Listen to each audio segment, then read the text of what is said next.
All right. Hi, everyone. Welcome to our Lunch and Learn. The Nature Conservancy is really happy that you're here.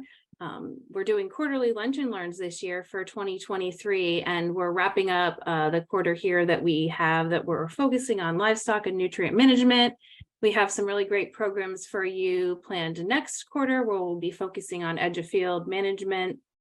We're really excited today to have Amanda Douridas with us. She is an OSU Extension Agriculture and Natural Resource Educator in Madison County, and we're really happy to have you here, Amanda. Welcome. Hello, thanks for having me.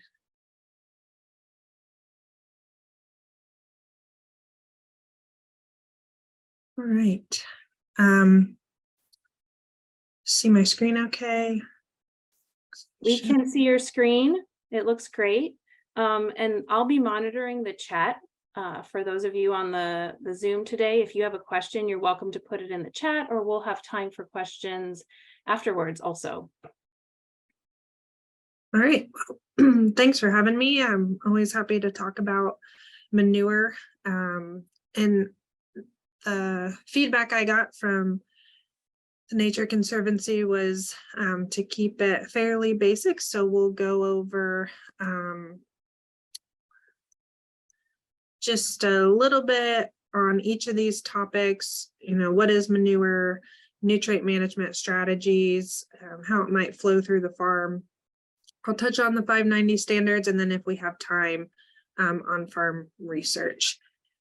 And I started out with Ohio State as the program coordinator for environmental management, which translated to working with a lot of the applicators, manure applicators around the state, doing some research. And I'm currently teaching the manure management course up at ATI. Yeah, know any students enrolled there. So what is manure? Well, most of you probably have an idea, but when you think about manure and manure management, it goes beyond just the feces and urine, like whatever comes out of the animal, right? So there's bedding, and bedding varies from farm to farm, feed waste that gets mixed in and scooped up, depending on the setup of the farm, rain and soil as well. Dairies have a lot of milk house waste or wash that goes in there too. So all of these things contribute to the consistency of the manure and the nutrient value of that manure. So why do we need manure management? Well, manure is a very valuable resource. I'm a big fan of it. It contains nutrients we need for crop production. Phosphorus, potassium, nitrogen are macronutrients, and manure contains all of those. Unlike commercial fertilizer, which also provides sources of those, it also contains organic matter and micronutrients. So if you're familiar with organic matter, you know how important that is for building our soils, water holding capacity that it brings, just overall general soil health. But because of those nutrients, it needs to be properly managed. The overloading of nutrients into our water sources due to runoff leads to harmful algal blooms. I'm sure you're all familiar with that, working with soil and water, natural resources, agriculture, wherever you may be. It's hard not to have heard of that in Ohio. So we'll talk about the environmental impacts, but that's a big one when it comes to manure management. And for too long, it was really treated as a waste product and not valued for its benefits. But I've seen a shift in that from over applying, leading to those pollution situations, to in the past 10 to 20 years, really seeing the benefit of that manure, properly managing it, and some farmers that even seek it out to use on their fields today. So when we think about dealing with manure, there are a lot of benefits to it, but there's also challenges, and each of these weighs differently to each producer. So those focused heavily on, say, improving soil health, they may see that the biggest benefit this as one of the biggest benefits to building that soil health, and strive to make it work over commercial fertilizers, even if they don't have livestock on their farm. The cost savings that farmers see from utilizing their manure nutrients over commercial fertilizer is really huge, especially when we see an increase in those commercial fertilizer prices. You know, in some situations, neighbors may not be an issue. In some cases, they may complain every time you apply manure. So that may be a challenge depending on where the farm is. It is difficult to move if it's liquid manure. It can be expensive. The content of that manure, whether it's low in nitrogen or high in phosphorus, may pose challenges depending on what the soil already contains.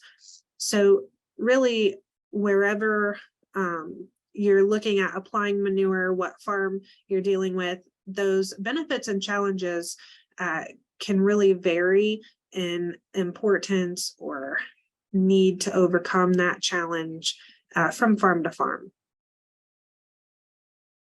So what's really the goal with manure management? Really identifying what those nutrients are, designing proper handling systems that are convenient and efficient, following proper application recommendations, knowing what the current soil and weather conditions are, putting it where it's needed, and then keeping it where it's needed is really important too. And that's all so that the crops can use it. So manure really is recycling nutrients. And you think about a livestock farm, if they're feeding that crop back to their livestock, then the livestock, whatever nutrients they don't use to grow, they're pooping back out, scooping that up, applying it to the land to grow next year's crop. So it's a really great way to see that cycle on farm. But then you may be perhaps bringing additional hay or feed onto the farm. So that's adding nutrients to your nutrient cycle. Selling livestock off the farm, that's removing nutrients from your cycle. So there's this need to balance those nutrients. It's not a perfect cycle because you may be adding or selling off nutrients along the way. So each farm needs to look at what their inputs and outputs are in that nutrient cycle. There's 3 main pieces of a nutrient management plan. And without any of these pieces, you won't be able to properly create that management plan. So a manure test is really important to know what is in that manure. I mentioned that there can be bedding mixed in, feed wastage, water, additional water. So each farm is going to have a different manure test value, even if they're using a similar feed program or a similar type of livestock. And you can't put that manure, even if you know what's in the manure, you can't put it onto the soil and know that you're properly applying those nutrients unless you know what's already in the soil. And that's where a soil test comes in. And even if you know those 2 pieces, you don't know what the crop is removing unless you identify what your crop is and what those crop needs are. So you've got to know what your crop needs, what's already in the soil to nutrient wise to provide that crop with what it needs, and then know what's in the manure so you can supply any shortcomings your soil may have. If you haven't picked up Bulletin 604 yet, well, you're probably not going to because it's currently out of print, but hopefully you have one in your office or neighboring office. I can send you a PDF of it as well. We are working on revising this. It's about 20 years old, so it's due, but it's a long process to get this revised. Still a good source of information. There's tables like this in here, fresh manure production. So fresh manure is just going to be as it comes out of the animal. It provides estimates on how much they're actually going to be producing and what that nutrient content might look like. So if you're doing on-farm planning, it can give you a ballpark of how much manure you might be looking at dealing with and what that content might be. But of course, depending on how it's handled, and what else is going into that storage, it's going to vary. And you'll hear me talk about solid or liquid manure, slurry, semi-solid. That's all defined by the percent solids. So a solid manure is going to have 20% or more solids in it. You can see semi-solid is sometimes stackable depending where it falls within the percent solids. It can usually be moved with a box spreader or a payloader as well, a V-bottom spreader. And then with liquid and slurry, of course, you're going to be able to pump that, may not be able to scrape it as easily. You're going to need some other types of handling for that. That's the type of information that this chart can help you with. So if you've been on a hog farm before, you've seen these slats.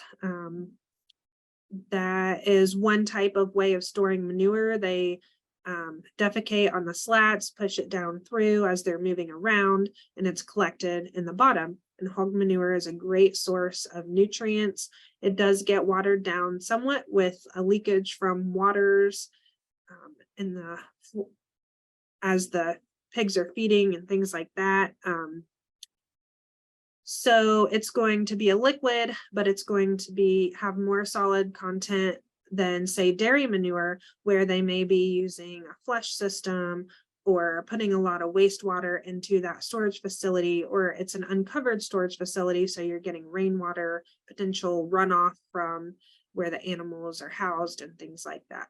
So looking at the storage facility can sometimes give you an indication of what that manure content, the type of manure might be. There's also a chart in there on bedding, because this is going to be accounted for as you're spreading nutrients on the field as well. There's absorption capacity, density, also nutrient concentrations. Of course, sand, if a dairy is using sand, there's no nutrient value to that, and hopefully they're able to settle that out and not get it into their storage facility, because that can take up valuable space, as opposed to these other ones that have a nutrient value and absorption capacity and will affect not only the nutrient, but also the water content of that manure. So while we have these book values, again, manure sampling is super important because of all these things that can go into that storage facility beyond just what is coming out of the animal. So when you are sampling manure, it's important to determine what reputable lab you're going to use. We have several options here in Ohio. And before you pull the sample, ask them what their sampling protocol is. How much manure do they need? How do they like it sent to them? They may provide containers to you as well.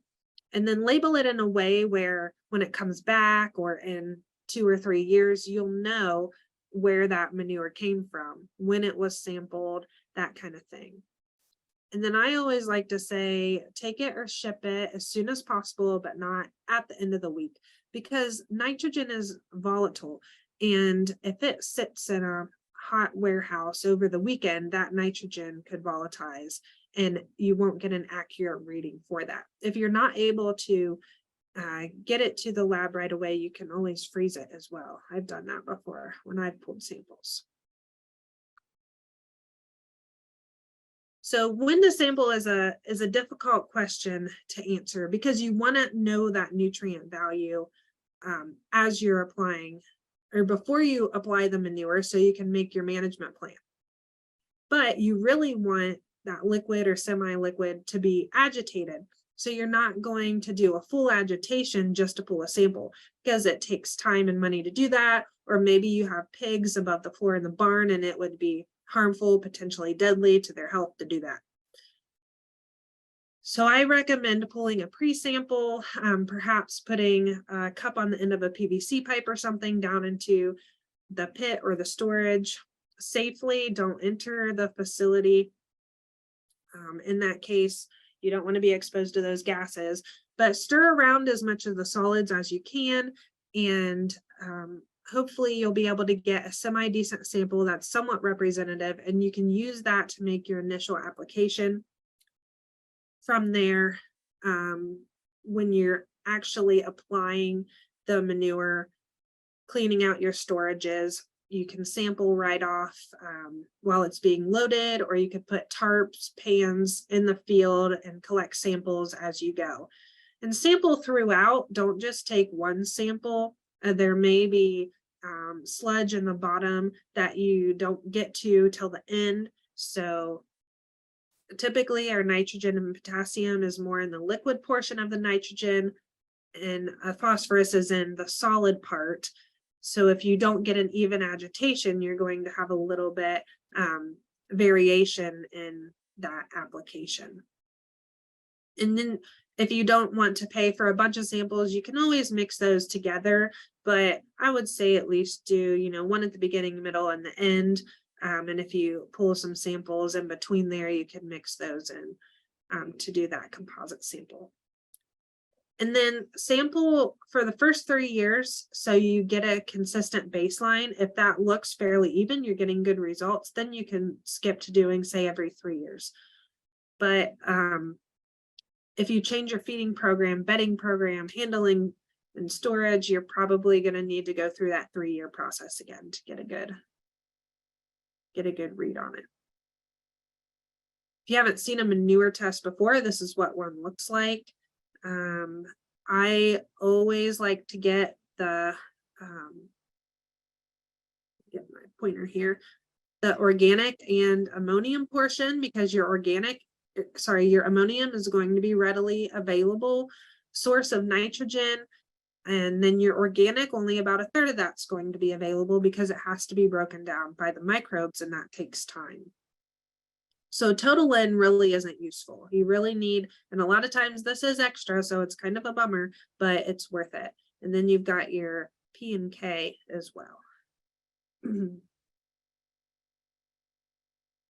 So again, that nutrient management plan development, you've really got to have your manure sample, your soil sample, and your crop needs to be able to develop that successful plan.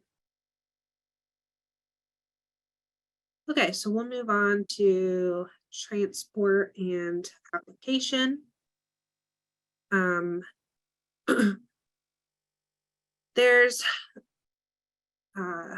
These are sometimes used interchangeably, especially in Ohio, I think, a lagoon versus a pond, when we look at storage facilities, but there is a difference technically between them. And that is that a lagoon is typically a treatment lagoon. It's a treatment structure, whereas a pond is simply a storage facility. And we tend to have more ponds in Ohio rather than treatment lagoons because they require a specific temperature, and usually our temperatures are too low to maintain that treatment. So you can see they're both earthen structures. They both provide storage, but a treatment lagoon requires additional capacity for dilution to keep that biological activity alive. So it's never going to be completely emptied. Whereas a pond, you're going to try to get that as empty as possible each time you're hauling manure, and to really maximize that storage capacity. It's going to be more odorous, a pond is, because there's no treatment going on, and possibly higher nutrient content because we don't have that dilution occurring. And then within treatment lagoons, there's aerobic versus anaerobic. So aerobic, presence of oxygen, anaerobic, absence of oxygen. The aerobic ones are typically going to be larger and provide more treatment. So they're supplying those with oxygen and keeping those aerobic, that aerobiological activity going more aggressively. So you do have to have equipment for that. And there's typically less odor with these as they keep those odorous compounds broken down. Anaerobic lagoons, they have a slightly musty odor, but they can become offensive if improperly managed. And these are what they look like. A lot of these you'll find more down in the South and like North Carolina with swine facilities probably. And the anaerobics have this pink color to them. And then the aerobics, you can see the agitation equipment there.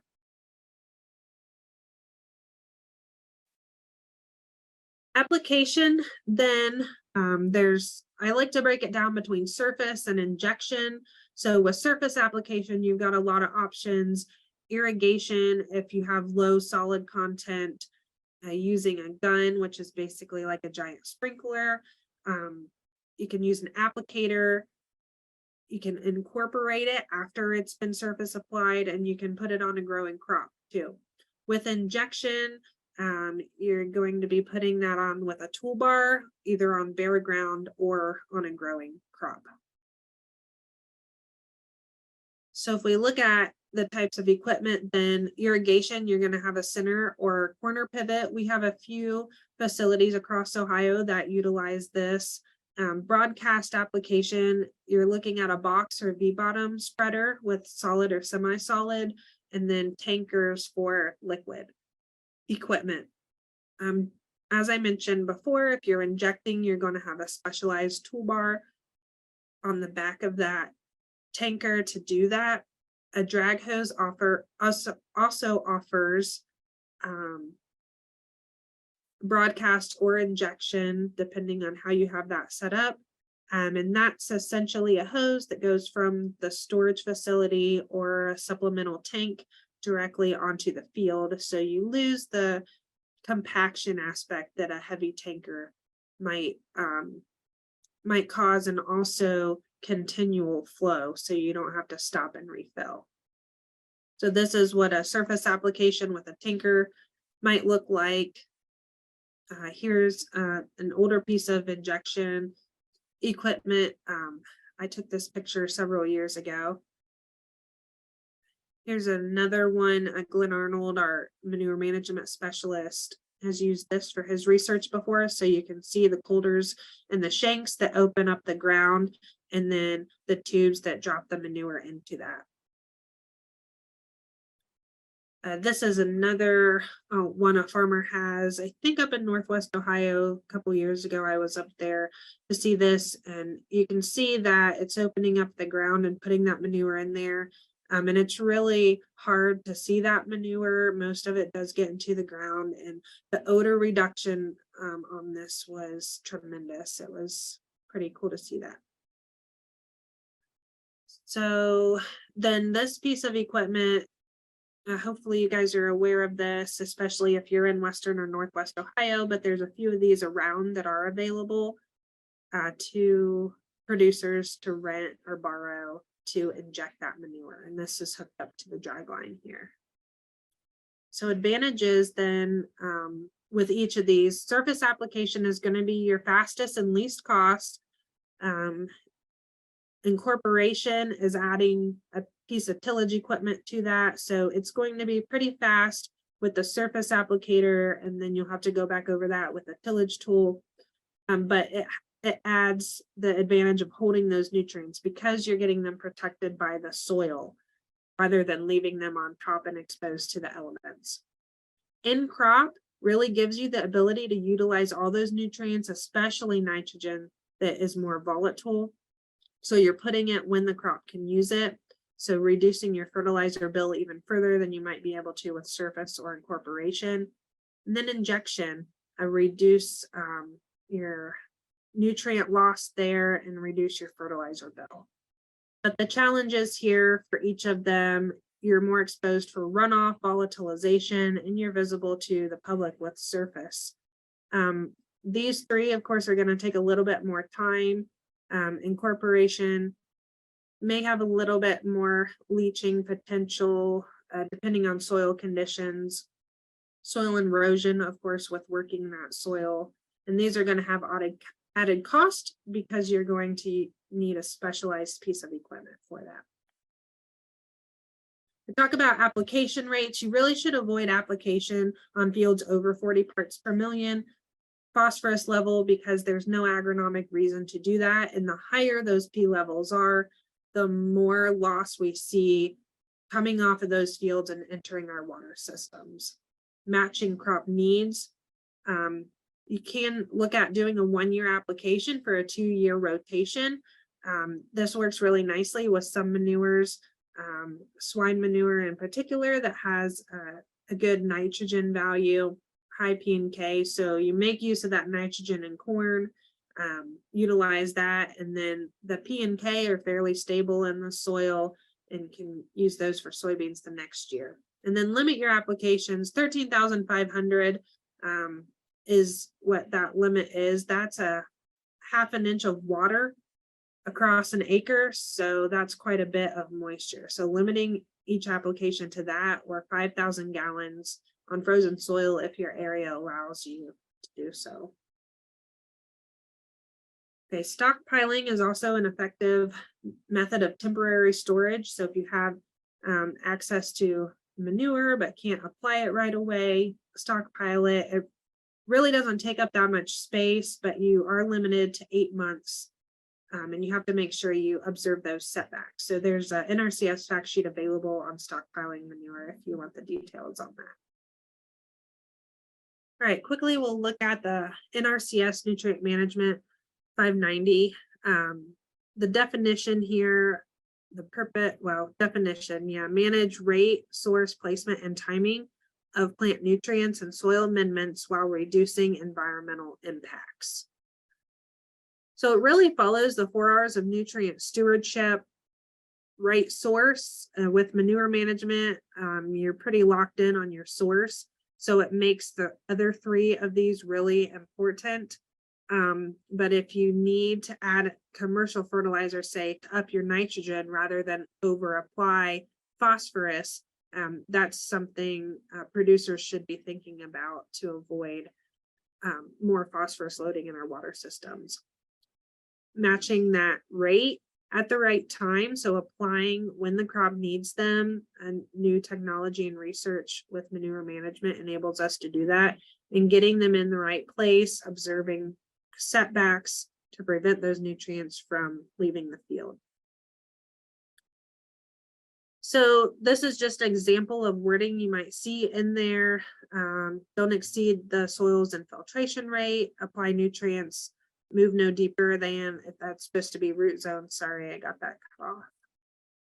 There are some do not applies in the 590. So when soils are frozen or snow covered, when the top 2 inches of the soil are saturated, and then here 50% chance of rainfall for a 1/2 inch within 24 hours of your manure, or 1 inch within 12 hours for your commercial fertilizer application. So those are really important to keep in mind. And then this is the setbacks that I mentioned. So whether it's a surface application, incorporation, or injection, setbacks from our sensitive areas to make sure we're not letting that manure move off the field if we have a rain event or something like that once it's applied. And then this is another way to gauge what your limiting application rate should be. Of course, we've got the 13,500 gallons per acre, but not applying more than 500 pounds of K2O, P2O5 recommendations here. So figuring out which one of these is going to be the one that pops off how much manure you can apply. All right, real quickly, if I can, I know we're about at 30 minutes. Glenn Arnold does a lot of our on-farm research as a field specialist for manure management. So I just wanted to share a couple of slides here if you haven't had a chance to see his work. He started a new study looking at putting manure in fall strip till strips. Started that in 21. And it's working out pretty well. You can see that it's yielding more than no fall manure. They do have to add in 200 pounds of N though at side dress, because in Ohio we can't guarantee that nitrogen is going to be there. A lot of it leaches out or volatilizes by the time the crop gets there. And that's something to think about while he is doing this work and utilizing manure in a different way. we really want to avoid that nitrogen getting into our environment if we can, and utilizing it with our crops. So here you can see where it's planted into those manure strips. It doesn't affect germination.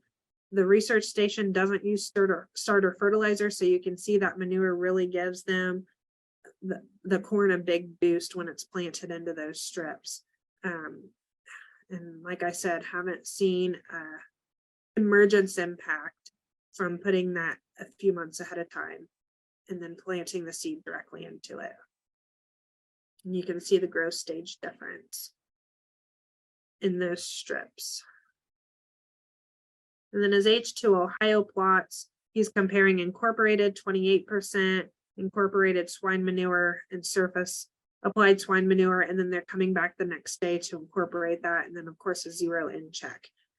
And you can see that even though they're just waiting a day to come back and incorporate that manure, there's about a 12 bushel difference between incorporating it right away and coming back a day later. And that's that nitrogen loss that I mentioned, especially once it starts to get warmer out, it can volatilize really quickly. So losing, half of that potentially in June and July, if you put it on the surface, you may lose as much as 75% or more of that available nitrogen. And he's done this work beyond just these years too, in some bigger studies, and it's amazing, this incorporated swine manure, how it usually does out yield the commercial fertilizer. It provides some moisture to the crop. It provides beyond just your NP and K, and it really seems to help improve yield. So there's some pictures of that trial. And with that, I'll see if there's any questions before we wrap up. Yeah, I don't see any questions in the chat, but if anybody has a question and wants to come off mute or put it in the chat, you're welcome to do that now for Amanda.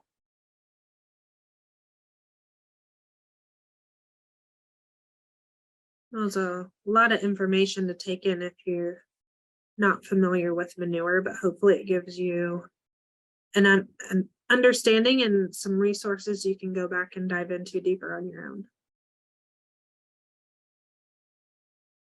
Yeah, thank you so much. For everyone that's on the Zoom here, you will be receiving a link to Amanda's presentation. I think it was really great, such a great overview, and I think it could be, it will also be on our YouTube page. It's a good first level to share widely. So thanks a lot, Amanda. Hope everyone has a fabulous day. Thanks for joining.